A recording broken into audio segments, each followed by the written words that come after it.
The mirror in my cramped Bronx apartment reflected a version of myself I barely recognized. 20 years old, and tonight marked a milestone I'd never imagined reaching. My first real date. The navy dress I'd bought with my last $120, hugged curves I usually kept hidden beneath oversized sweaters and textbooks.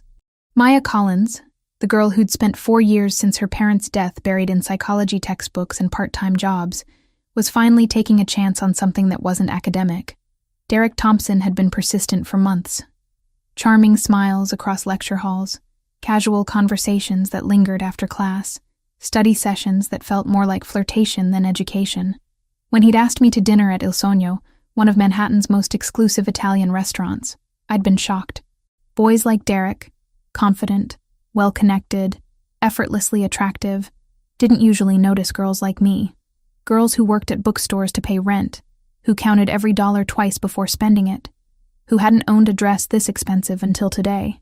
The subway ride from the Bronx to the Upper East Side felt like traveling between worlds. My reflection in the darkened windows showed a stranger dressed in borrowed confidence, clutching a purse that contained everything I had left. $23.16. I'd counted it 3 times before leaving my apartment, each recount accompanied by a prayer that it would somehow multiply into enough for dinner at a restaurant, where appetizers cost more than my daily food budget. Manhattan's Friday evening energy pulsed around me as I emerged from the subway. Office workers in $1,000 shoes hurried past, their conversations peppered with casual mentions of weekend homes and vacation plans that represented more money than I'd seen in years. The closer I got to Il Sogno, the more I questioned Derek's invitation. What did he see in the scholarship kid from the Bronx who wore the same 3 sweaters in rotation and had never been on a date? Il Sogno materialized from the Manhattan evening like something from a movie. Crystal chandeliers cast golden light across marble floors, and the scent of garlic, basil, and expensive wine created an atmosphere of luxury I'd only read about in novels. Couples dressed in clothing that cost more than my semester's rent murmured in intimate conversations, while servers moved with choreographed precision. Every surface gleamed. Every detail spoke of money and refinement that felt as foreign to me as another language. "Table for 2, I told the hostess, my voice steadier than my thundering heartbeat. Under Thompson. She consulted her reservation book with practiced indifference, her perfectly manicured nails clicking against the leather binding. Her assessment was swift but thorough. Discount shoes, drugstore makeup, nervous energy that screamed of someone out of her depth.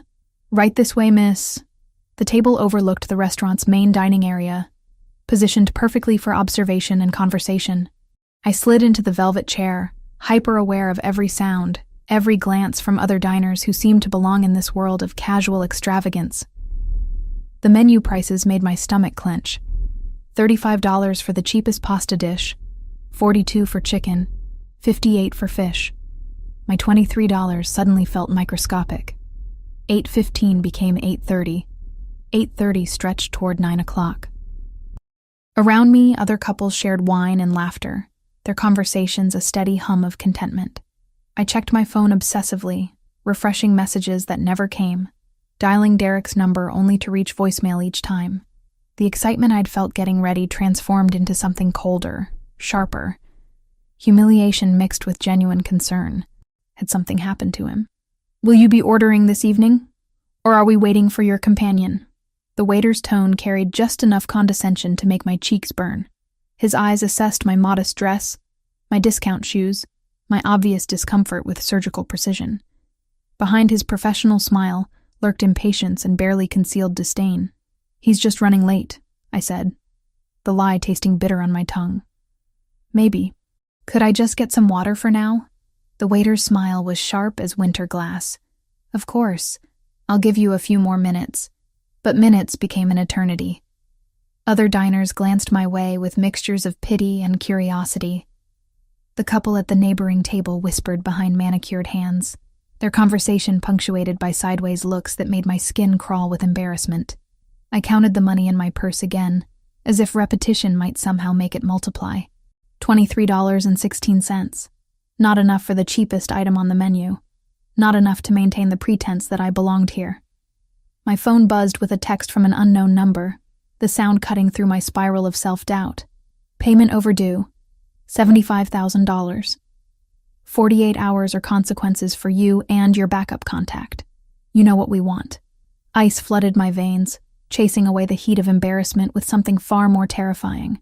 My hands trembled as I read the message again, then again. $75,000. Backup contact. The words swam before my eyes, each reading making less sense than the last.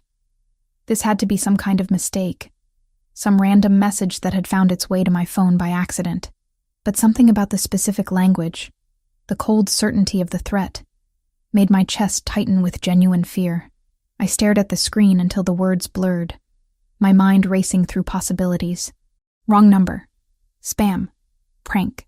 None of the explanations felt right. The message was too specific, too personal. Backup contact suggested knowledge of my existence that felt invasive and wrong.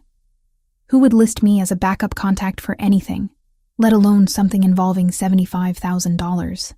The waiter returned, his patience visibly strained, hovering beside my table like a vulture waiting for roadkill. Other servers shot glances our way, the solo diner holding up prime real estate on a busy Friday night, clearly unable to afford the privilege. "Miss, I'm going to need you to order something or I'll take care of this." The voice came from behind me, low and controlled, carrying an authority that made the waiter step back instinctively. The sound wrapped around me like silk, commanding attention without demanding it. I turned to find a man standing beside our table, and the air itself seemed to shift in his presence. Tall, easily 6 feet, with dark hair styled with casual perfection and eyes the color of winter storms. His suit was charcoal gray, tailored with the kind of precision that whispered of money and power, fitting his broad shoulders and lean frame like it had been sewn directly onto his body. But it was his face that stopped my breath. Sharp cheekbones, a strong jaw marked by a small scar near his chin, and an intensity that made me feel exposed despite being fully clothed. He moved with the fluid confidence of someone accustomed to having doors opened, paths cleared, attention focused solely on him. "Sir, this is a private matter," the waiter began, but his protest died under the stranger's gaze. No, the stranger's eyes never left mine, and I felt pinned in place by their intensity. "It's not." He placed a black American Express card on the table without breaking eye contact, the gesture casual but definitive. "Cover whatever she wants. Add 20% for your trouble. And next time someone sits alone in your restaurant for 45 minutes, you bring them bread and water without attitude." The transformation in the waiter's demeanor was instantaneous and complete. Professional courtesy replaced condescension with startling speed, his spine straightening as he recognized the authority in the stranger's voice. "Of course, sir. Right away. My apologies for any inconvenience." As the waiter retreated with nervous efficiency, the stranger slid into the chair across from me with fluid grace. Up close, his presence was even more overwhelming. He smelled of cedar and leather, expensive cologne mixed with something indefinably masculine that made my pulse quicken in ways I didn't understand. His hands, folded calmly on the table, bore no wedding ring, but displayed a heavy signet ring on his right pinky finger, old gold with an intricate design that caught the restaurant's soft lighting. "You didn't have to do that," I managed, though my voice sounded foreign to my own ears, smaller and breathier than usual. "Nobody makes a woman cry in my city without answering to me." His words carried weight that had nothing to do with volume, each syllable deliberate and meaningful. Especially not a woman who's brave enough to wait alone for someone who clearly doesn't deserve her time. The way he spoke, with such casual certainty about his city, made something flutter in my chest. This wasn't just confidence. This was the assurance of someone accustomed to being obeyed, to having his word carry consequences. "How do you know I was waiting for someone?"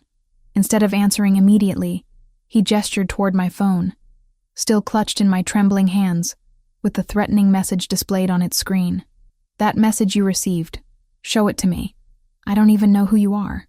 His lips curved in what might have been amusement, though his eyes remained serious. "My name is Lorenzo Marcelli." He said it like an introduction, and a revelation rolled into one, the syllables rolling off his tongue with practiced ease. "And that message is from people you definitely don't want to meet." The weight of Lorenzo's gaze settled over me like a physical presence, heavy with unspoken knowledge that made my skin prickle with awareness. Against every instinct screaming at me to run, I found myself sliding my phone across the white tablecloth toward him. His fingers brushed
mine as he took it, the contact brief but electric, sending an unwelcome shiver up my arm.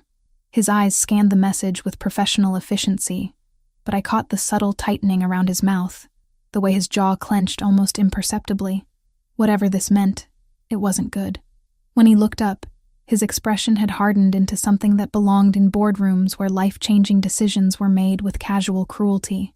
"Russo," he said, the name carrying weight I didn't understand. "This message wasn't meant for you. Someone listed you as a backup contact without your knowledge." His fingers drummed once against the table, a controlled gesture that somehow conveyed more menace than shouting would have. "The question is, who and why? I have no idea what any of this means." My voice sounded small in the restaurant's elegant atmosphere, overwhelmed by crystal and marble and the casual wealth surrounding us. $75,000? I don't know anyone with that kind of money, but you know someone stupid enough to borrow it from people who collect with interest rates measured in blood. Lorenzo's tone remained conversational, but something predatory flickered in those storm-gray eyes. Derek Thompson, Columbia University, junior year. Parents own a tech startup in Seattle. Gambling problem, recently expanded into pharmaceutical recreation. I stared at him, my mind struggling to process not just the information, but the casual way he delivered it. How do you know Derek? How do you know any of that? Instead of answering, Lorenzo made a subtle gesture with his left hand.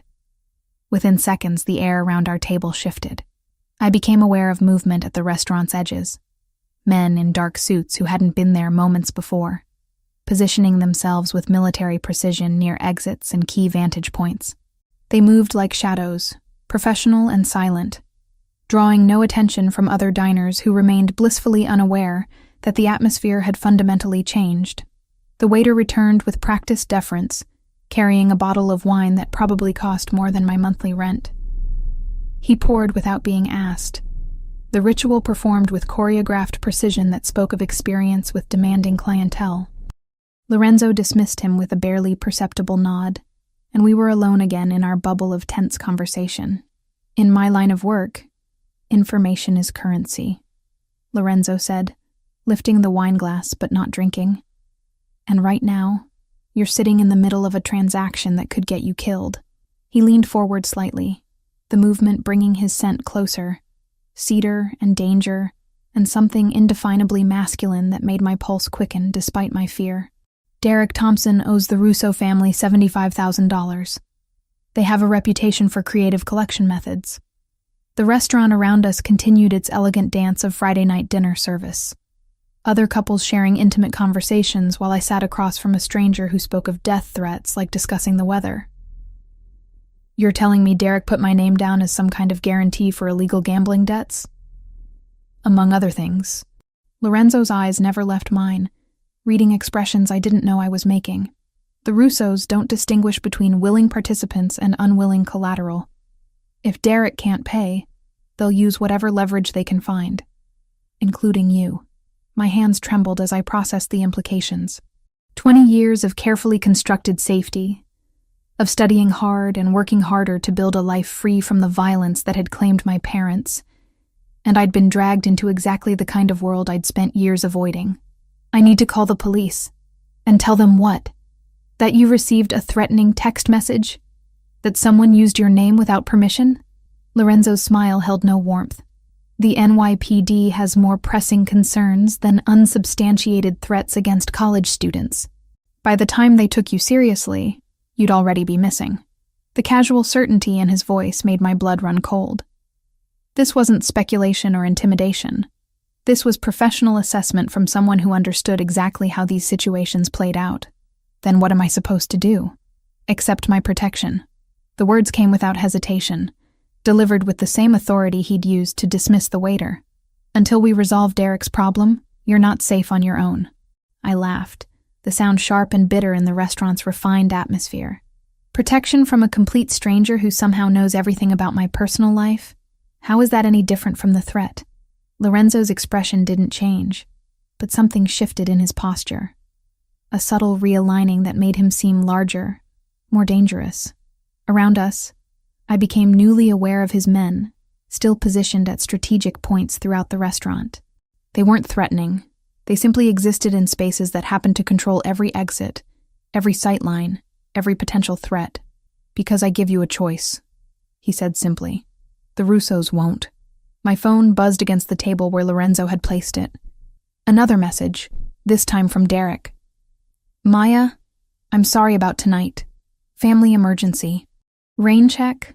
The casual tone, the complete absence of acknowledgement about the threat I'd received, made my stomach churn with a mixture of anger and disbelief. Lorenzo read the message over my shoulder, his presence close enough that I could feel the heat radiating from his body. He doesn't know they've made contact, he observed, which means he's either incredibly naive or incredibly stupid. Maybe he really did have a family emergency. Even as I said it, the words felt hollow. The timing was too convenient. The message too casual for someone whose debts had apparently put both our lives in danger. Maya, the way Lorenzo said my name made something flutter low in my chest. Intimate and possessive in a way that should have alarmed me, but instead sent warmth spreading through my veins. Look around this restaurant. Look at the way people dress, the way they carry themselves, the casual discussion of summer houses and private schools. Do you see anyone here who looks like they worry about money? I followed his gaze, taking in the casual display of wealth surrounding us. Designer handbags left carelessly on chairs, watches that cost more than cars, conversations peppered with mentions of vacations and purchases that represented more money than I'd seen in years. No, Derek brought you here for a reason. Not because he wanted to impress you with his own money. His family's comfortable but not wealthy enough for regular dinners at Il Sogno. He brought you here because he needed to be seen in the right place by the right people. Lorenzo's fingers drummed against the table again, the gesture controlled, but somehow menacing. He was using you as camouflage. The pieces clicked together with sickening clarity. The months of attention, the casual flirtation, the sudden invitation to an expensive restaurant far above a college student's normal budget. I hadn't been a romantic interest. I'd been a prop, a way for Derek to maintain appearances while his life spiraled into debt and desperation. How long have you been watching me? I asked, surprised by the steadiness in my own voice. Not you, specifically. Derek. Lorenzo's honesty was brutal and refreshing after months of Derek's calculated charm. But you've been in the background of his surveillance for weeks. The scholarship student who works at the bookstore, who takes care of herself, who doesn't ask questions or demand explanations. His eyes held mine with uncomfortable intensity. You were perfect for what he needed. Rage flared in my chest, hot and cleansing after hours of humiliation and fear. And what do you need? To keep you alive. The simplicity of his answer caught me off guard. The Russos have your name now. They'll research you the same way I did. Family history, financial situation, social connections, vulnerabilities. They'll find your parents' accident, your student loans, your job at the bookstore. They'll identify every pressure point in your life and apply leverage until you give them what they want. Which is what, exactly? Lorenzo leaned back in his chair, the movement casual but somehow predatory. Derek. But if they can't have him, they'll settle for making an example of someone he cares about. His smile was sharp as broken glass. Even if he doesn't actually care, the restaurant continued its elegant choreography around us, other diners lost in their own conversations while I sat paralyzed by the realization that my entire life had changed in the space of a single evening. The girl who'd arrived nervous about her first date was gone, replaced by someone who needed to understand the rules of a world she'd never wanted to enter. If I accept your protection, I said carefully, what does that mean exactly? It means you don't go anywhere alone. It means you don't return to your apartment until we've secured it. It means you trust me to handle the Russo problem while keeping you safe. Lorenzo's voice carried the weight of absolute authority, but his eyes held something that might have been gentleness. And it means you accept that your old life, the one where you could walk through the city without looking over your shoulder, is over. I refused Lorenzo's offer to go to what he called a safe house, the words conjuring images of windowless rooms and locked doors that made my skin crawl with claustrophobia. Instead, I insisted on returning to my Bronx apartment, clinging to the illusion that familiar walls might somehow shield me from the reality of my situation. Lorenzo didn't argue, which surprised me more than resistance would have. He simply nodded, made another subtle gesture, and I knew without being told that his protection would follow me home whether I wanted it or not. The subway ride back felt different now. Every passenger a potential threat, every stop an opportunity for danger to board. I found myself cataloging faces, memorizing details the way I'd learned to study for exams. Compulsively, desperately, as if retention might somehow guarantee survival. Lorenzo hadn't accompanied me, citing the need to handle some business, but his absence felt more ominous than reassuring. Men like him didn't leave loose ends unattended. My building looked exactly the same as when I'd left hours earlier. Tired brick facade, broken security door, the lingering scent of decades of cooking and lives lived too close together. But climbing the 4 flights to my studio apartment, I felt like a stranger returning to someone else's life. The girl who'd left for her first date no longer existed, replaced by someone who checked corners before entering rooms and listened for footsteps that didn't belong. The changes started small. My overdue electric bill, the one that had kept me awake 3 nights running, was marked paid in full when I checked online. The internet service I'd been planning to cancel to save money had been upgraded to premium service. When I called the electric company, they told me an anonymous benefactor had covered not just the outstanding balance, but 6 months in advance. The internet provider said the same thing. My hands shook as I hung up the phone. Lorenzo had invaded my life with surgical precision, identifying my vulnerabilities and addressing them without permission or explanation. The money should have been a relief. God knew I needed it. But instead, it felt like chains made of gold, beautiful and inescapable. The knock on my door came at 8 the next morning, soft but insistent. I'd barely slept. Every sound in the building making me jump. Every siren in the distance a potential harbinger of violence. Through the peephole, I saw a woman in an expensive coat holding several garment bags, her professional smile perfectly calibrated for someone accustomed to delivering goods to people who could afford them. "Miss Collins, I have a delivery from Mr. Marcelli." The dresses were beautiful. Silk and cashmere and fabrics I couldn't identify, but knew were expensive by the way they felt beneath my fingers. Professional attire that would let me blend into Lorenzo's world. Cocktail dresses that transform my reflection into someone who belonged in restaurants like Il Sogno. Casual wear that somehow made my modest apartment feel shabbier by comparison. I called the number from Lorenzo's business card, my anger building with each ring. When he answered, his voice carried the same controlled authority I remembered from the restaurant. "I assume you received the delivery." "I'm not a charity case or your possession," I snapped, surprising myself with my vehemence. "You can't just pay my bills and dress me up like some kind of doll." "You're not my possession," he agreed, and something in his tone made me pause. "You're under my protection. There's a difference." "What difference?" "You're still controlling my life without asking. I'm keeping you alive."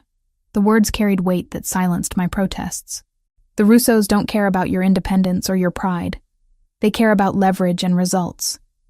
If you're going to survive this, you need to understand the rules of the world you've been dragged into." That evening, he took me to dinner. Not Il Sogno this time, but a place even more exclusive. A restaurant I'd never heard of because it didn't advertise, didn't take reservations from the general public, didn't need to compete for clientele.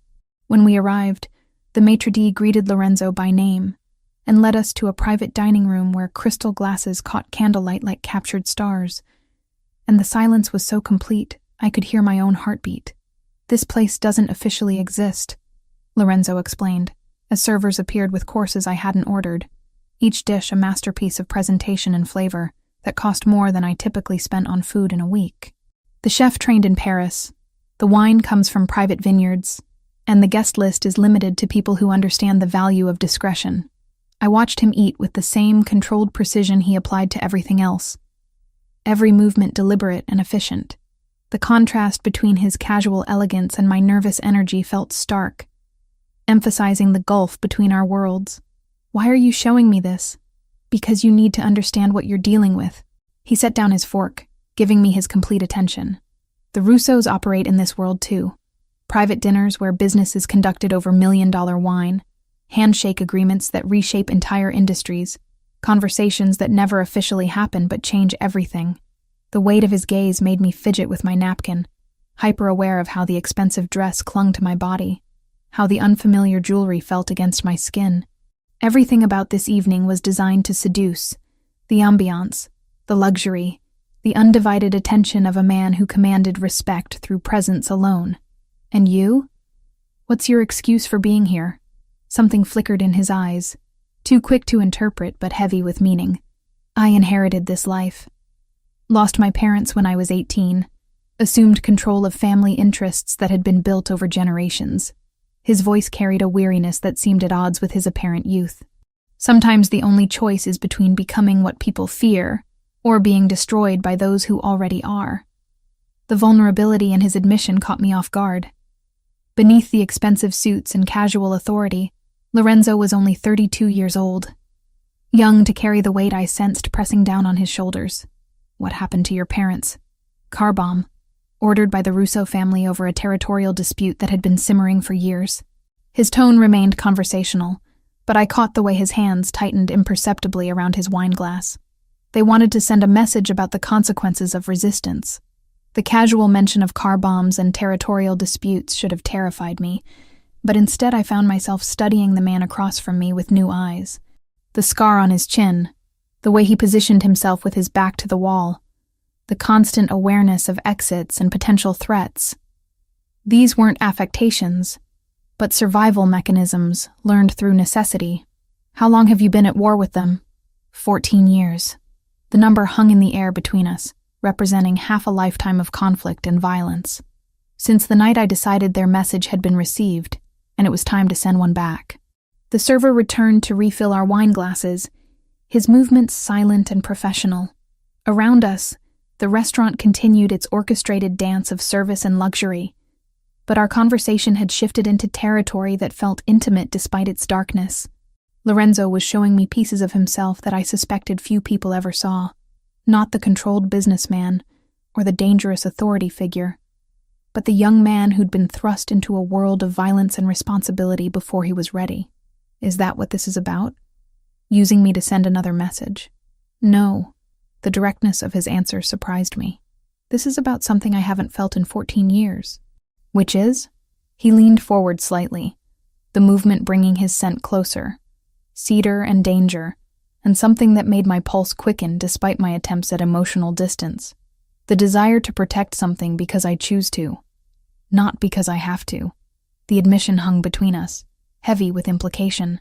In the candlelight, Lorenzo's features seemed softer somehow, less like carved marble, and more like flesh and blood. The dangerous authority was still there, but tempered by something that might have been longing. I should go home, I said, though the words felt hollow even as I spoke them. You should. His agreement came with a smile that transformed his entire face, making him look younger and more approachable.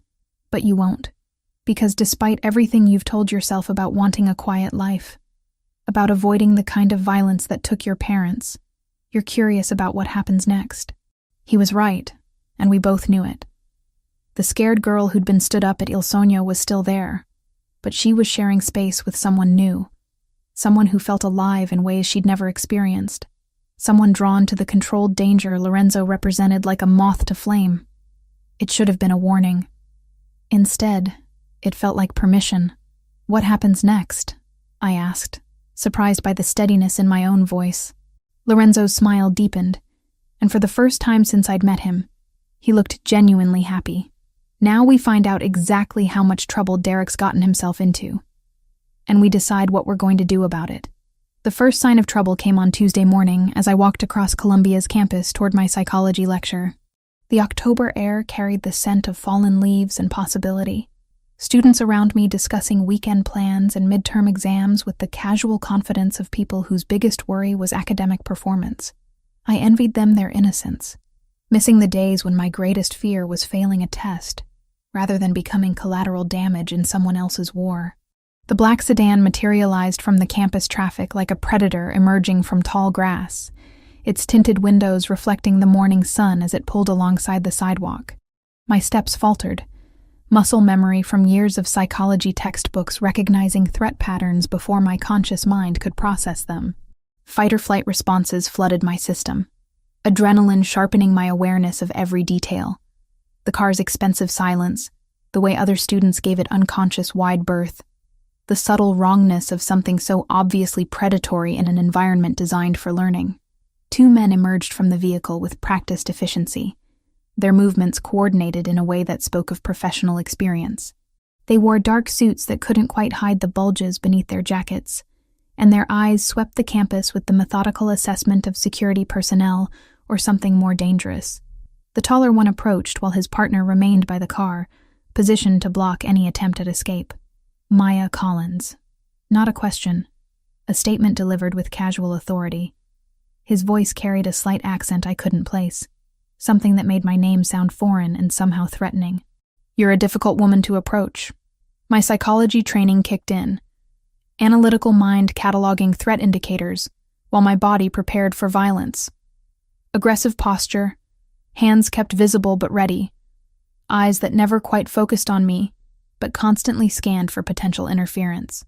These weren't campus security or local police. These were Lorenzo's enemies, and they'd found me despite his protection. "I think you have the wrong person," I managed, proud that my voice remained steady despite the terror clawing at my throat. "No mistake."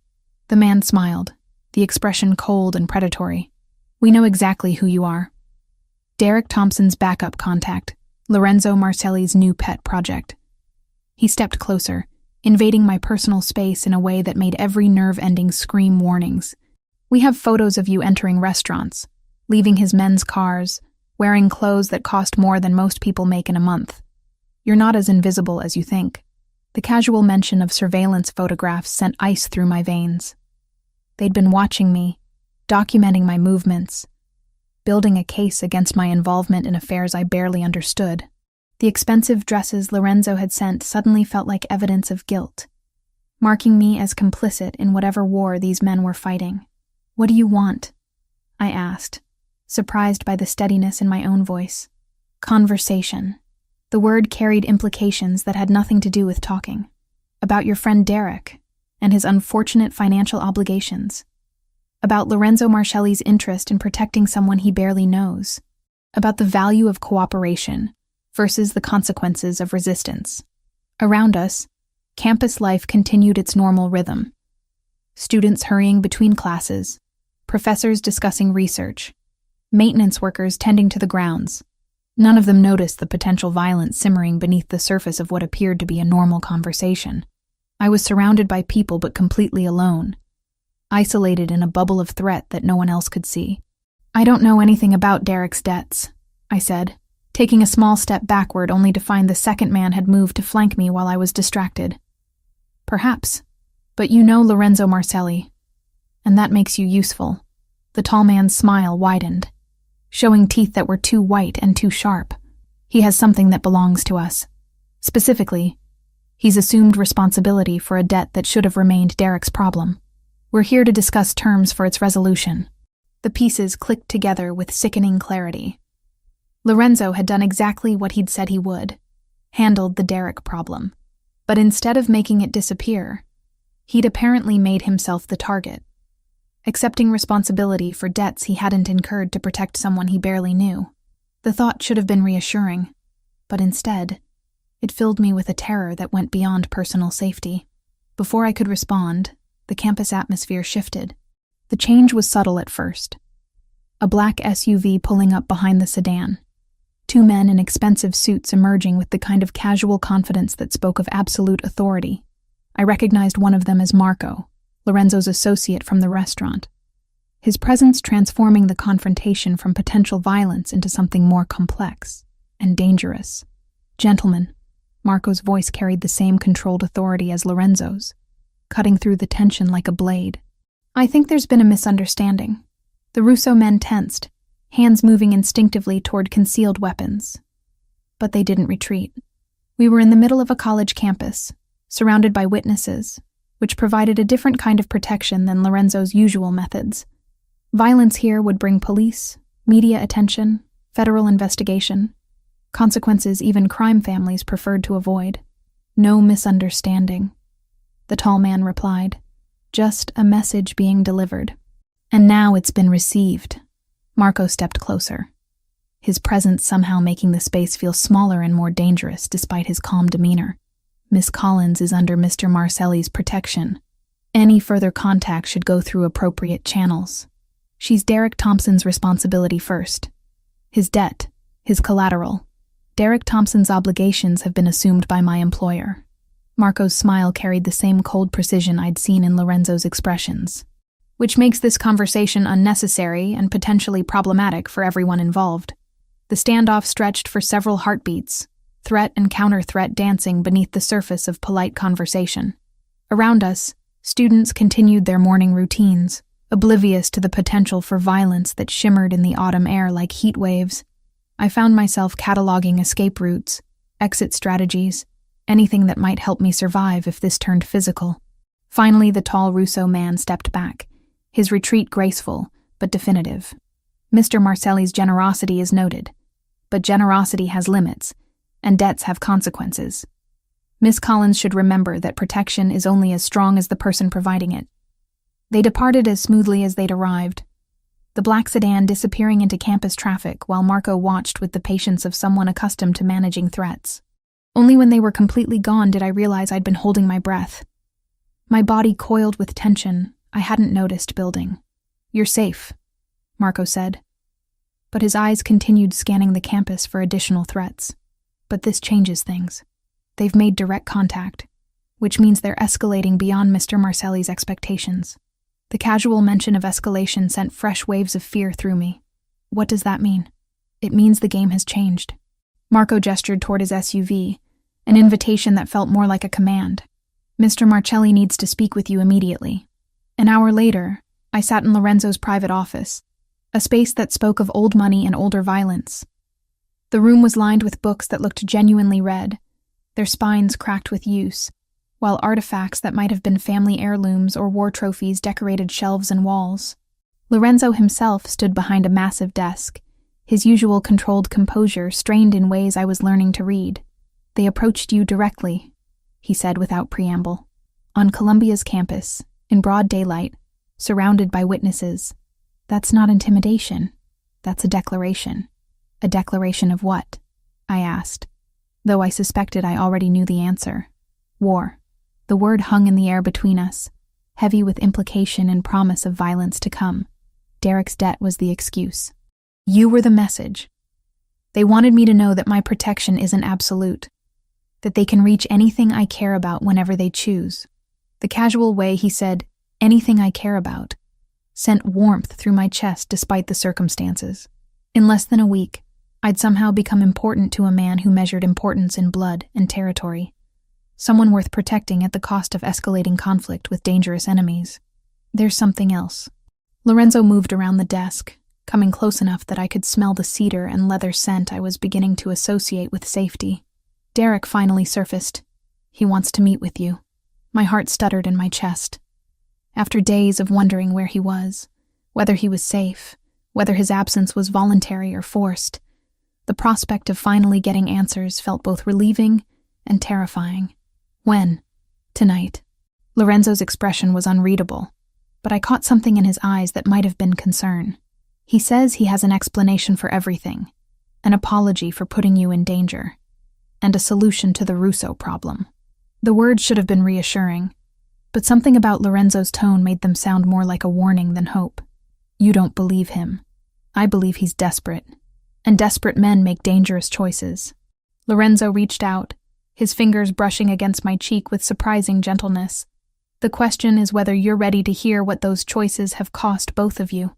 Derek arrived at my apartment building at 9:30 that evening, looking like a ghost of the charming college student I'd thought I knew. His usually perfect hair was disheveled, his designer polo wrinkled and stained, and the confident swagger that had first attracted my attention had been replaced by the nervous energy of someone running from consequences he couldn't escape. When I opened the door, the smell of stale cigarettes and desperation clung to him like cologne applied too liberally. "Maya, thank God." His relief seemed genuine, but something in his eyes made me step back instead of forward. "I know you must have questions, but I can explain everything. I can fix this." I'd agreed to see him against Lorenzo's explicit warnings, but not without precautions. Marco's men were positioned throughout the building, invisible but present, while listening devices Lorenzo's people had installed would record every word. The knowledge that I wasn't truly alone gave me courage to face the man who'd dragged me into this nightmare. "You stood me up," I said, keeping my voice level despite the anger simmering beneath my surface calm. "Then I got a text message threatening my life over $75,000 I've never seen. So yes, I have questions." Derek moved into my small living space with the restless energy of someone who couldn't sit still, his eyes darting toward windows and exits in ways that reminded me uncomfortably of Lorenzo's constant vigilance. But where Lorenzo's awareness spoke of controlled competence, Derek's paranoia felt desperate and unhinged. The dinner, that was a mistake. I got cold feet because I knew things were getting complicated. and I didn't want to drag you into something dangerous." He ran his hands through his hair, the gesture revealing trembling fingers that spoke of withdrawal or terror. "But then, they used your number anyway. And everything got worse. They used my number because you gave it to them." The accusation hung in the air between us, heavy with betrayal and broken trust. As a backup contact for debts I never knew existed. "I had to." The words exploded from him with desperate intensity. "You don't understand what these people are like when you can't pay. They don't just want money. They want insurance, guarantees, leverage over everything you care about." The casual admission that he'd used me as collateral sent rage flooding through my system, hot and cleansing after days of fear and confusion. "So you decided my life was acceptable collateral for your gambling debts? It wasn't supposed to matter." Derek's voice cracked with strain.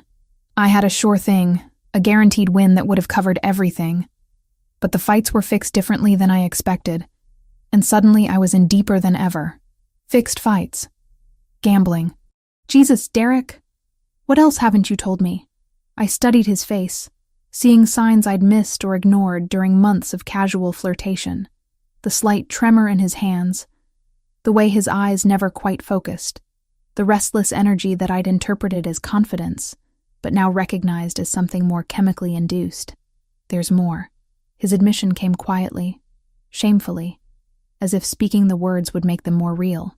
"The cocaine I was supposed to sell. I used most of it instead of moving it, and now they want payment for product that doesn't exist anymore."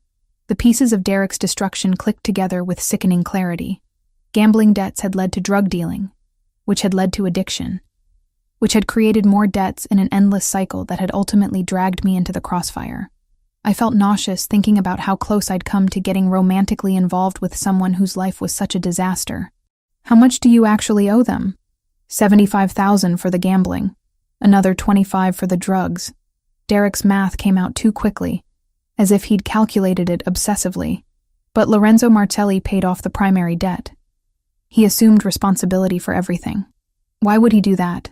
I asked, though I suspected I already knew the answer. Derek's laugh was bitter and knowing. "Because he wants you, Maya. I've been watching the way he looks at you, the way his men follow you around like your precious cargo. He paid my debts to get you away from the Russos. But that just made you his responsibility instead." Something cold settled in my stomach as Derek's words registered. "You've been watching me?" I had to know if my plan was working. Derek's admission came with a desperate smile that made my skin crawl. "The Russos have been pressuring me for weeks, threatening to hurt people I care about if I didn't find a way to pay. When I realized Lorenzo Martelli was interested in you, it seemed like the perfect solution." The betrayal cut deeper than I'd expected, sharp and clean as a surgical blade. "You set this up. The dinner invitation, the timing, everything. You orchestrated this entire situation. I needed Lorenzo to see you, to understand what was at stake.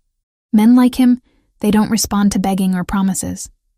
But they respond to protecting something beautiful, something worth fighting for." Derek stepped closer, his expression a mixture of desperation and calculated charm. "I knew if he saw you in that restaurant, saw how vulnerable you were, he'd want to help. By assuming your debts and putting me in even more danger." My voice rose despite my attempts at control. "You turned me into bait for a man you knew was dangerous." "But it worked. Lorenzo Martelli is protecting you now, paying for your expenses, making sure you're safe. You're better off than you've ever been." Derek's logic was twisted but internally consistent, the reasoning of someone who'd convinced himself that manipulation was actually altruism. The sound of my apartment's fire escape window sliding open made us both freeze. Marco appeared with fluid grace, his presence transforming the space from private conversation to something more official and dangerous. Behind him came two other men I recognized from Lorenzo's security detail, their positions blocking exits with professional efficiency. "Mr. Thompson." Marco's voice carried the same controlled authority as Lorenzo's. "You're under arrest." "What?" Derek spun toward the window, his face pale with terror. "I haven't done anything illegal. Everything I told you was the truth. Everything you told her was recorded." Marco held up a small device that had been transmitting our conversation to Lorenzo's people, "including your admission to conspiracy, fraud, and using Miss Collins as unwilling collateral in criminal enterprises." The betrayal was complete and devastating. Derek had been working with the Russos since the beginning, feeding them information about Lorenzo's security procedures, my daily routines, even details about my emotional responses to various situations. The shy college student who'd gradually worn down my resistance had been performing a role, gathering intelligence that could be used to manipulate both Lorenzo and me. "Maya, you have to understand," Derek pleaded as Marco's men moved to restrain him. "I never meant for anyone to get hurt. I just needed a way out. And this seemed like the safest option for everyone. Except me." The words came out colder than I'd intended. But I felt frozen inside, watching the careful illusion of Derek's interest crumble into something calculated and predatory. "I was never a person to you, was I? Just a tool you could use to solve your problems. That's not true. I do care about you, in my own way." Derek's protests sounded hollow even to his own ears. "But caring doesn't pay debts, or keep dangerous people from hurting the ones you love." Marco's phone buzzed with an incoming call, and his expression darkened as he listened to whoever was on the other end. When he hung up, his attention shifted to me, with an urgency that made my stomach clench with fresh fear. "We need to leave. Now." His tone brooked no argument. "The Russos just hit one of Mr. Marcelli's safe houses. They're escalating faster than anyone anticipated." Through my apartment window, I could see black vehicles pulling up to the building, their occupants moving with military precision toward the entrance. Lorenzo's protection had been breached. Derek's betrayal had provided enemies with intelligence they needed, and I was about to be caught in the middle of a war I'd never asked to join. "Where is Lorenzo?" I asked, surprised by how calm my voice sounded despite the terror clawing at my throat. "Handling the situation."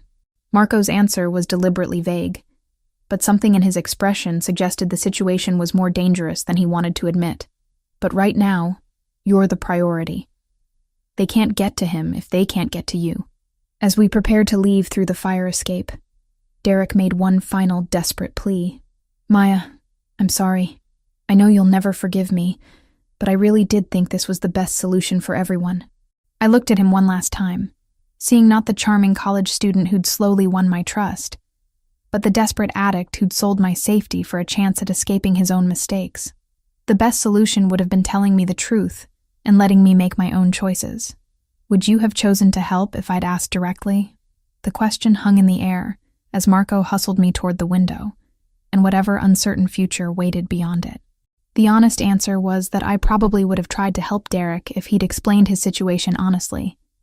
But he'd chosen manipulation over trust, deception over honesty. And now we were all paying the price for his cowardice.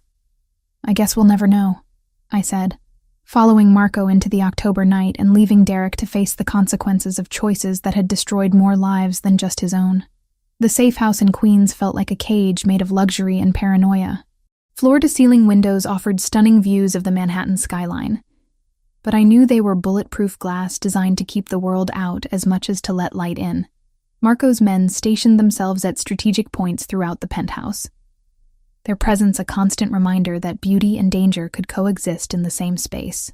For 3 days, I existed in suspended animation, waiting for news about Lorenzo while trying to process the magnitude of Derek's betrayal.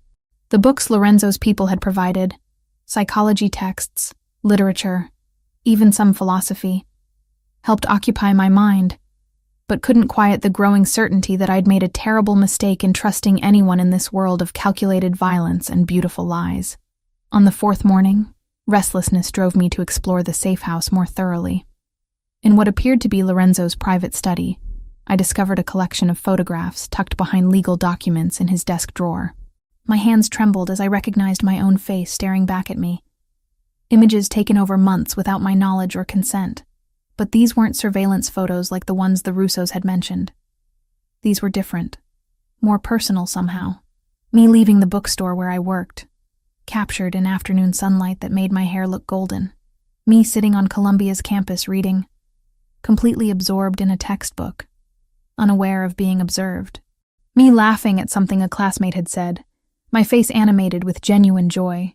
The dates written on the back told a story that made my chest tight with emotions I couldn't identify. Lorenzo had been watching me for almost a year, not because of Derek's debts or some criminal conspiracy, but for reasons that had nothing to do with business and everything to do with something far more personal and complicated. The last photograph in the collection stopped my breath entirely.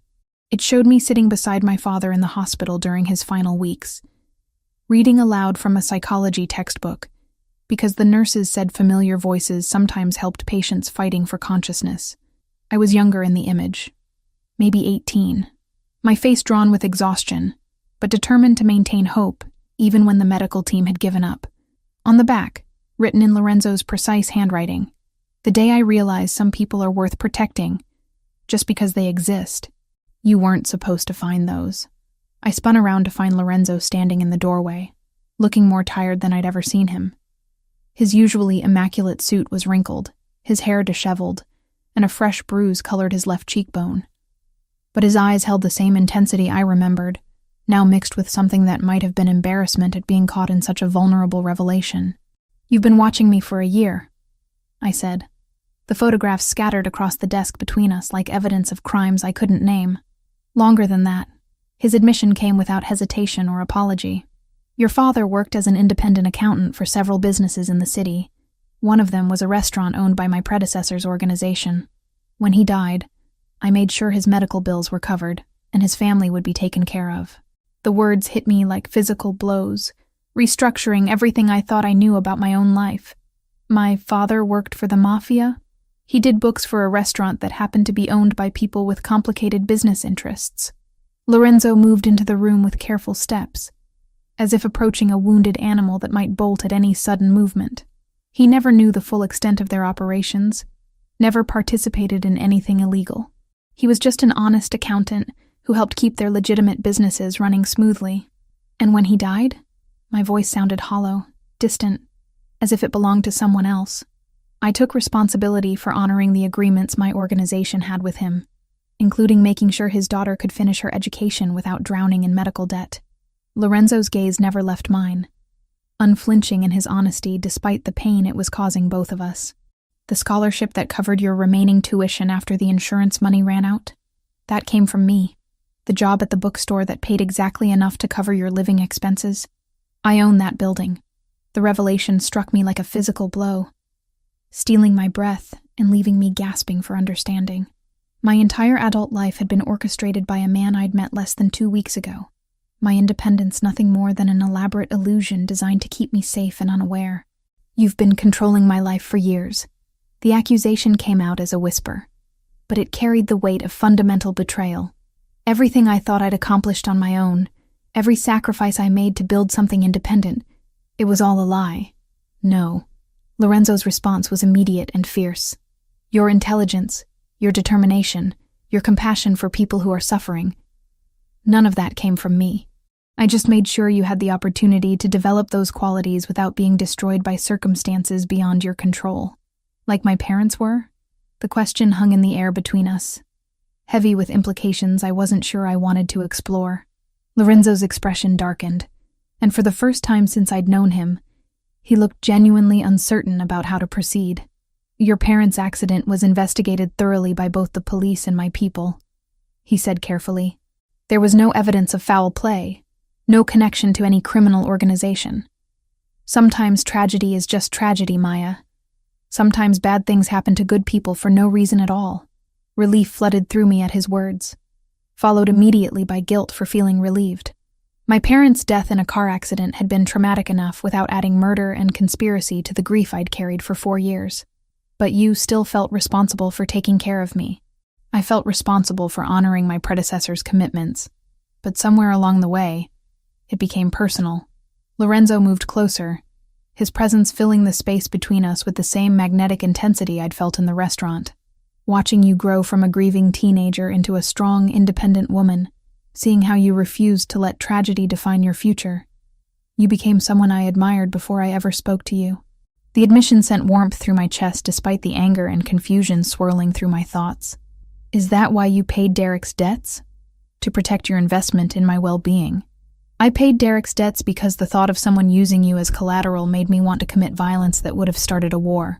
The honesty in his voice was brutal and somehow comforting. "You weren't an investment, Maya. You were someone I'd grown to care about from a distance. And suddenly, You were in danger because of choices someone else had made.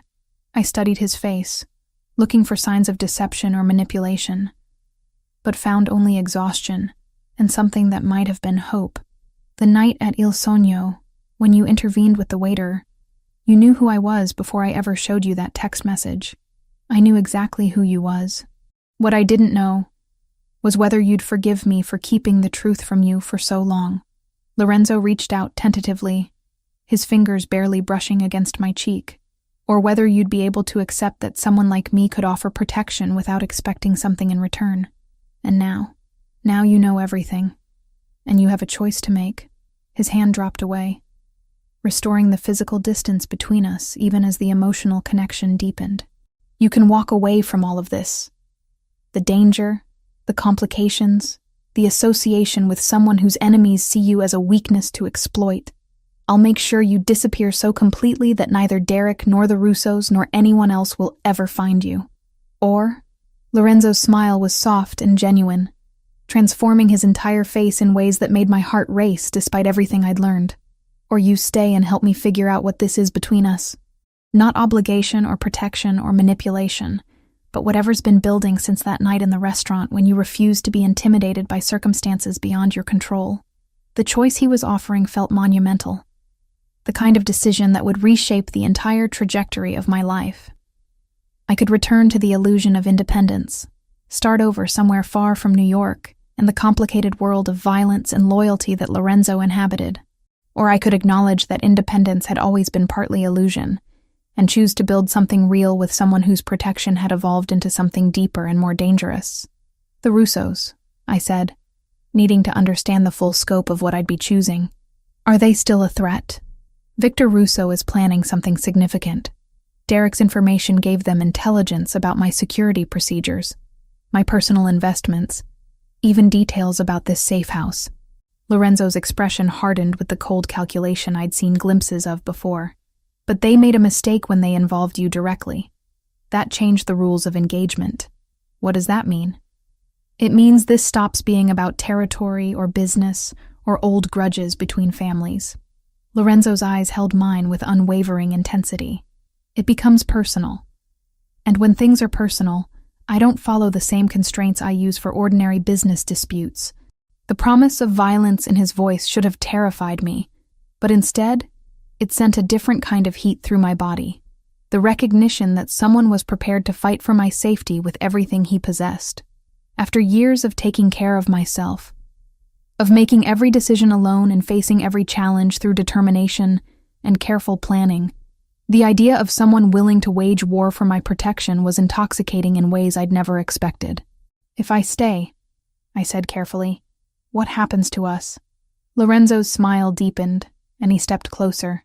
Close enough that I could smell the cedar and leather scent that had become associated with safety and danger in equal measure. If you stay, we find out together. No more secrets, no more protection from a distance, no more pretending that what's between us is anything other than what it actually is. And what is it exactly? Something worth fighting for. His hand cupped my face with exquisite gentleness, thumb tracing the line of my cheekbone. Something worth changing the rules for. Something worth risking everything to protect and explore, and build into whatever it's supposed to become. I leaned into his touch, decision crystallizing in my chest, like ice forming on winter glass. Then I guess we'd better figure out how to end this war before it destroys what we're trying to build. The Brooklyn Industrial District felt like the edge of the world at 3 a.m, abandoned warehouses looming against the October sky like monuments to economic decay. The air tasted of rust and old rain, carrying the scent of violence that hung over places where people went to disappear. I sat in the passenger seat of Lorenzo's armored SUV, my hands steady despite the automatic pistol Marco had insisted I carry, watching shadows move between buildings with predatory grace. You don't have to do this, Lorenzo said for the third time, his voice tight with controlled tension. Marco can take you back to the safe house, and this can be over in an hour, with me wondering for the rest of my life whether you survived. I checked the magazine of the gun again. Muscle memory from the crash course his men had given me over the past week. Besides, they have Derek. Whatever else he's done, he doesn't deserve to die because of my choices. Lorenzo's expression darkened at the mention of Derek, but he didn't argue.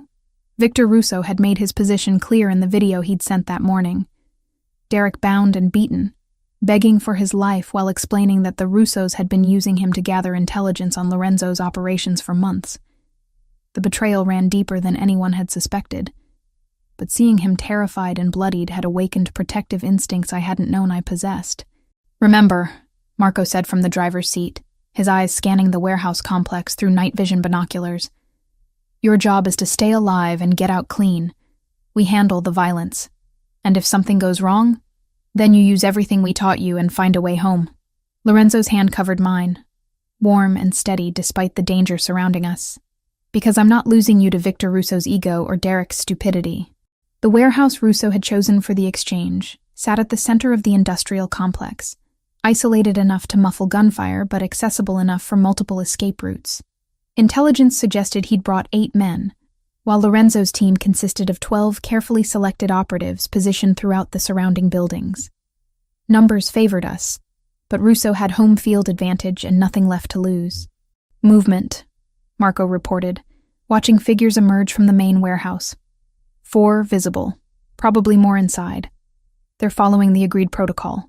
Lorenzo slipped out of the SUV with fluid grace, his movements controlled despite the tension radiating from every line of his body.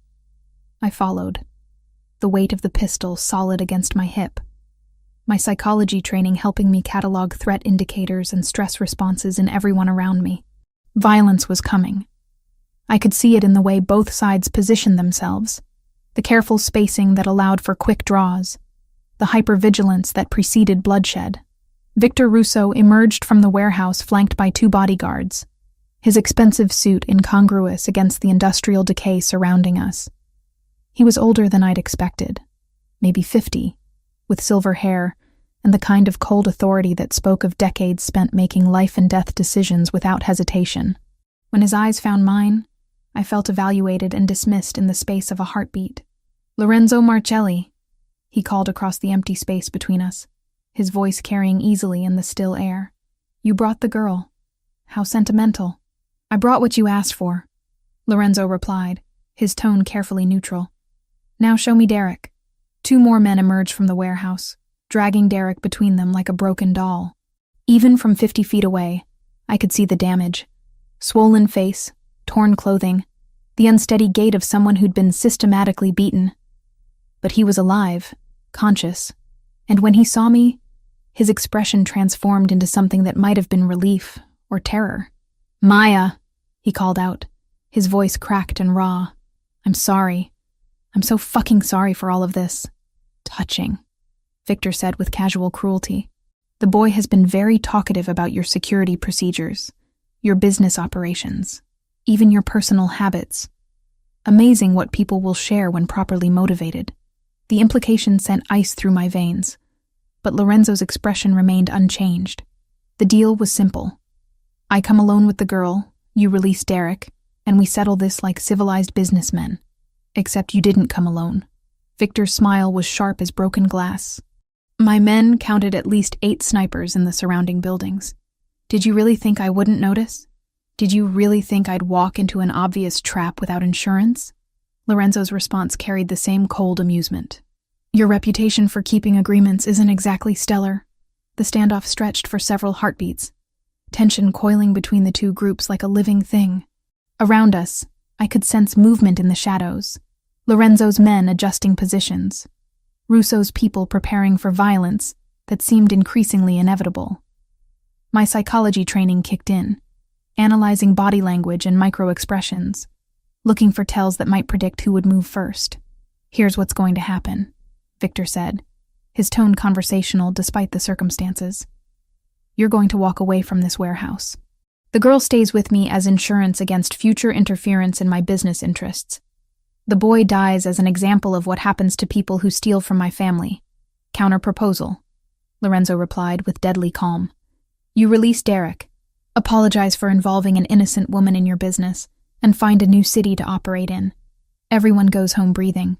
Victor's laugh was genuinely amused. "You think you're in a position to make demands? I have the hostage. I have the advantage of position, and I have nothing left to lose." Your protection of the girl has cost me significant time and resources, and your kidnapping of her has made this personal." Lorenzo's voice dropped to a whisper that somehow carried more menace than shouting. "Which means the rules just changed." The first shot came from the warehouse roof, a sniper's bullet that shattered the industrial silence like breaking glass. Victor's men responded instantly, professional training overriding surprise as they sought cover and returned fire. Lorenzo tackled me to the ground behind our SUV, his body shielding mine from the chaos erupting around us. "Stay down," he ordered, drawing his own weapon with practiced efficiency. "No matter what happens, stay behind cover until this is over." But chaos had its own logic, and Derek's panicked flight from his captors took him directly into the crossfire between the two sides. I watched in horror as he stumbled and fell, blood spreading across his chest from a wound I couldn't see clearly. Without thinking, I broke from cover, using skills Lorenzo's people had taught me to move from shadow to shadow, reaching Derek's position while gunfire erupted overhead. "Maya, get back." Lorenzo's voice carried over the sound of automatic weapons, but I was already kneeling beside Derek, assessing his injuries with the clinical detachment my psychology training had taught me to maintain under stress. "It's not that bad," I told him, though blood was soaking through his shirt at an alarming rate. "Just stay still and let me help." "You shouldn't have come," Derek gasped, his face pale with shock and blood loss. "This is my fault, all of it. You should have let them kill me. Nobody deserves to die for making stupid choices." I pressed my hands against his wound, trying to slow the bleeding while staying low enough to avoid the firefight raging around us. "Just focus on breathing and staying conscious." Movement in my peripheral vision made me look up to see Victor Russo approaching with his remaining bodyguard, using Derek and me as human shields while his men provided covering fire. His expensive suit was torn and bloodied, his silver hair disheveled, but his eyes held the same cold calculation I'd seen in the initial standoff. "Predictable," he said, pressing the barrel of his pistol against my temple. Lorenzo Marcelli's weakness has always been his need to protect people who don't deserve protection. The metal was cold against my skin, but my psychology training helped me remain calm, analyzing options and potential outcomes while my conscious mind focused on keeping Derek alive. Around us, the gunfire was slowing as both sides recognized the changed dynamics of the situation. "Let her go, Victor." Lorenzo's voice came from somewhere behind overturned shipping containers, steady despite the circumstances. "This is between us. Now it's between all of us." Victor's grip on my shoulder was painful, but not desperate. He was still in control, still calculating advantages. "The girl dies unless you call off your men and surrender yourself for execution.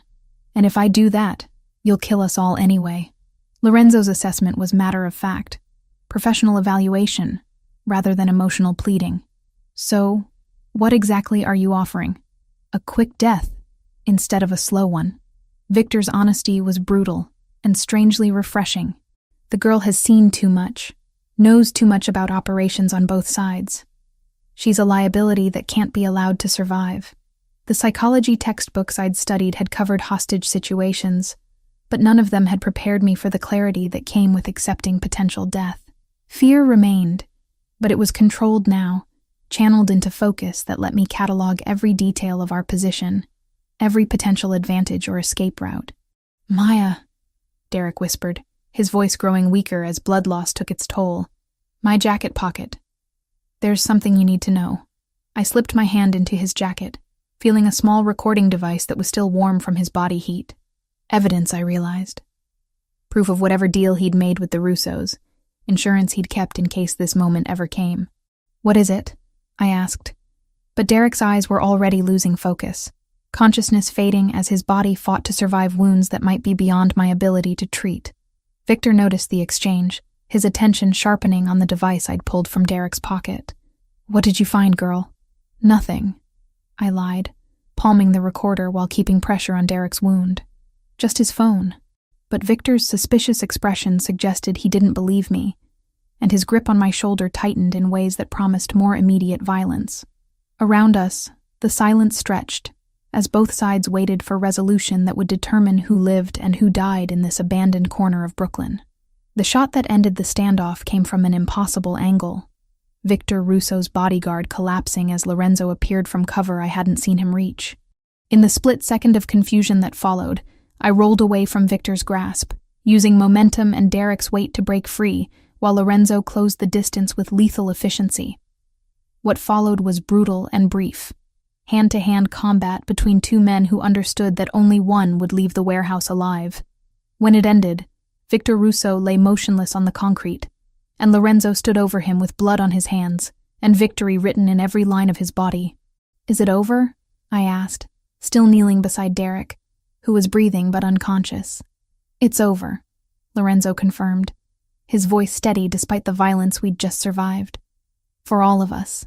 10 months later, I stood in the floor-to-ceiling windows of our Manhattan penthouse, watching the city pulse with late afternoon energy 40 stories below. The view never stopped taking my breath away.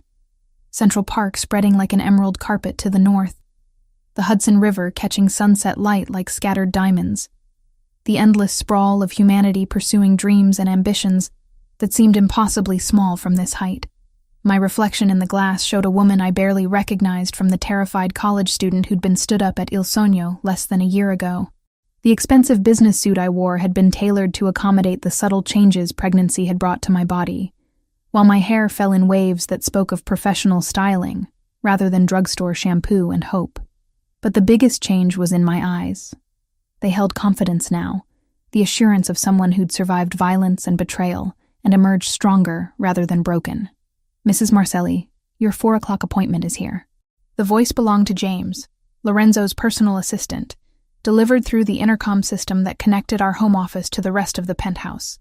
After Victor Russo's death, we'd consolidated operations, bringing legitimate business dealings into the same space where we planned the less legal aspects of Lorenzo's empire. "Send him up," I replied, straightening papers on my desk that contained acquisition details for 3 more properties in Queens. On the surface, they were real estate investments. In reality, they were strategic positioning for the expansion of territory that had followed our victory over the Russo family. Business was good, and I'd discovered an unexpected talent for making violence profitable through careful legal maneuvering. The man who entered our office 5 minutes later was nervous in the way that suggested he understood exactly who he was dealing with, but hoped politeness might protect him from consequences. Martin Webb, owner of a construction company that had been skimming materials from city contracts for the better part of a decade. Lorenzo's people had identified the theft, and now Mr. Webb was here to discuss terms for making his problem disappear. "Mr. Webb," I said, gesturing to the chair across from my desk. "Thank you for coming. I understand you've been having some difficulties with your municipal contracts." Yes, there have been some accounting irregularities." His eyes darted around the office, taking in the expensive furniture, the art that probably cost more than his annual income, the subtle indicators of power that seemed to make him shrink into himself. "Nothing that can't be resolved with proper oversight." "Of course." I opened his file, reviewing details that Marco's investigation team had compiled over the past month. $2.3 million in materials diverted from public projects over 18 months. Impressive scope for what you're calling accounting irregularities. Mr. Webb's face went pale, confirming what we already knew. "I'm not sure what you're implying, but I'm not implying anything." The interruption was delivered with the same quiet authority I'd learned from watching Lorenzo handle difficult negotiations. "I'm stating facts based on thorough investigation. The question is whether you'd prefer to resolve this privately or through more official channels." The psychology training that had once seemed purely academic now served as a weapon more effective than anything Marco carried in his shoulder holster. Understanding human behavior, recognizing pressure points, knowing exactly how much fear to apply to achieve desired outcomes, these skills had made me valuable to Lorenzo's organization in ways I'd never anticipated. "What do you want?" Mr. Webb asked, the question emerging as barely more than a whisper. "Partnership." I slid a contract across the desk, its terms already negotiated based on psychological profiles our people had developed. "Your company becomes a preferred contractor for Marcelli Development. In exchange, the accounting irregularities disappear, and you gain access to projects that will triple your annual revenue within 2 years." It wasn't really a choice, and we both knew it. Mr. Webb could sign the contract and prosper under Lorenzo's protection, Or he could refuse and face criminal prosecution, followed by the kind of bankruptcy that ended careers permanently. His signature on the document 20 minutes later was shaky, but legally binding. "Welcome to the family," I said, as he prepared to leave. "James will provide you with contact information for your new project manager. I think you'll find this arrangement mutually beneficial." After Mr. Webb departed, I returned to the window, my hand resting on the subtle curve of my belly, where our child was growing with each passing day. 6 months along now, carrying the next generation of whatever Lorenzo and I were building together. The thought should have terrified me, bringing a child into a world where violence was always one wrong decision away. Instead, I felt protective in ways that went beyond normal maternal instincts. "How did it go?" Lorenzo's voice came from behind me, warm with the affection that had replaced the careful authority he'd used during our early encounters. I turned to find him leaning against the doorframe, still wearing the expensive suit he'd worn to his own meeting downtown, but with his tie loosened and his hair slightly mussed in ways that made him look younger and more approachable. "Mr. Webb saw reason," I replied, moving into his arms with the natural ease that had developed over months of learning to trust completely. "His construction company will be very useful for the Brooklyn expansion." Lorenzo's hands settled on my waist, careful of the changes pregnancy had brought to my body. "And how are you feeling about the expansion?" It was a question with layers, not just about business strategy, but about my comfort level with the violence that expansion might require. My willingness to be complicit in decisions that could destroy lives as easily as they improved our position. 6 months ago, I would have recoiled from such considerations. Now they felt like necessary calculations in a complex equation that had to balance power, profit, and survival. "I think we're ready," I said, surprised by how natural the admission felt. The Russo territory has been without strong leadership long enough that smaller organizations are starting to move in. Better to consolidate control before someone else decides they're brave enough to challenge us. Someone else like Antonio Russo. Lorenzo's expression darkened at the mention of Victor's younger brother, who'd been making subtle inquiries about avenging his family's honor. Intelligence suggests he's building alliances with families in New Jersey and Philadelphia. Then we handle Antonio before he becomes a problem. The casual way I discussed potential violence would have horrified the psychology student I'd been a year ago. Now it felt like strategic planning for protecting what Lorenzo and I had built together. I've been thinking about approaches that might resolve the situation without open warfare. Lorenzo's smile held genuine admiration, and something that might have been pride. "What kind of approaches?" "The kind that use his psychology against him." I moved to my desk, pulling out files that contained detailed behavioral analysis of Antonio Russo and his known associates. He's motivated by family honor and personal vengeance, but he's also practical enough to recognize when a fight isn't worth the cost. We just need to make the cost clear before he commits to action. And if negotiation doesn't work, then we make sure he understands the consequences of underestimating what we're willing to do to protect our family. My hand moved instinctively to my belly, protective instincts sharpening at the thought of anyone threatening the life we were building. Some lessons can only be taught through demonstration. Lorenzo pulled me closer, his arms encircling both me and our unborn child, with the same protective intensity that had first drawn me to him, despite the danger he represented. "Have I mentioned recently that I love the woman you've become?" "The woman you helped me become," I corrected, remembering the terrified girl who'd sat alone in Il Sogno waiting for a date who would never arrive. Though I'm still not entirely sure whether that was intentional or accidental. "Both," he admitted with the honesty that had become characteristic of our relationship. "I knew you were strong enough to survive in this world. I didn't know you'd become essential to running it." The intercom buzzed with another call from James, this one announcing the arrival of Marco and his team for our weekly security briefing. These meetings had become routine, a way of staying ahead of threats while planning for expansion that would cement our position as one of New York's most influential families. "Ready to hear about this week's adventures in empire building?" Lorenzo asked, his tone light but his eyes serious. "Ready," I confirmed, settling into my chair while he took his position at the head of the conference table. Around us, the penthouse continued its elegant function as both home and headquarters, personal sanctuary and command center for operations that touched every aspect of New York's complex underground economy. Marco entered with his usual professional efficiency, followed by 3 other men whose loyalty Lorenzo had earned through years of mutual respect and shared danger. They nodded respectfully in my direction, not because I was Lorenzo's woman, but because I'd proven myself valuable to the organization's success through intelligence and strategic thinking, rather than just association. The Antonio Russo situation is escalating faster than anticipated. Marco began without preamble. He's reached out to families in Boston and Chicago, looking for support in what he's calling a justified war against the people who murdered his brother. Any takers? I asked, already mentally cataloging psychological profiles and potential pressure points for the organizations he'd contacted. 2 maybes, 1 definite no. Marco consulted his notes.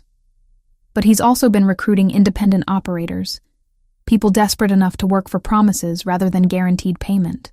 Lorenzo's expression hardened in ways I'd learned to recognize as preparation for necessary violence. How many people are we talking about?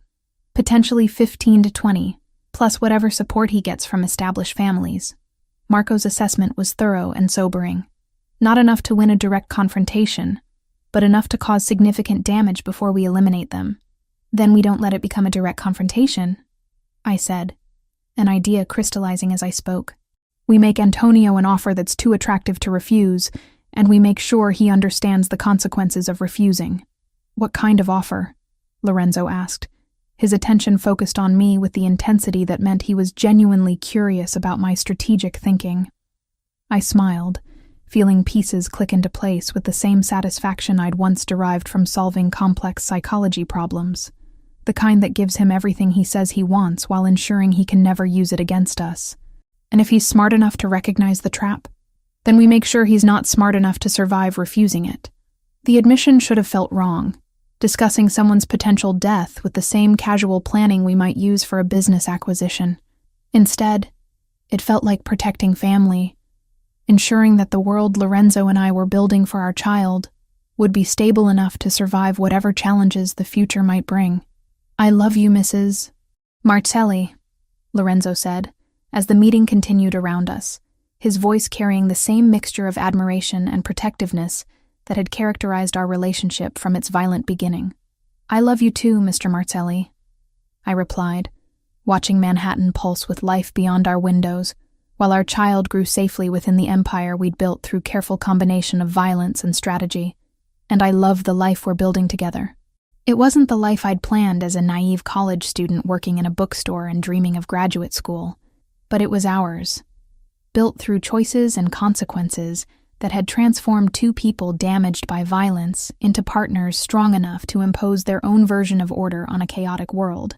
And as I felt our child move beneath my heart, I knew that whatever challenges lay ahead, we would face them together as equals in power and partners in the beautiful, dangerous life we'd chosen to create.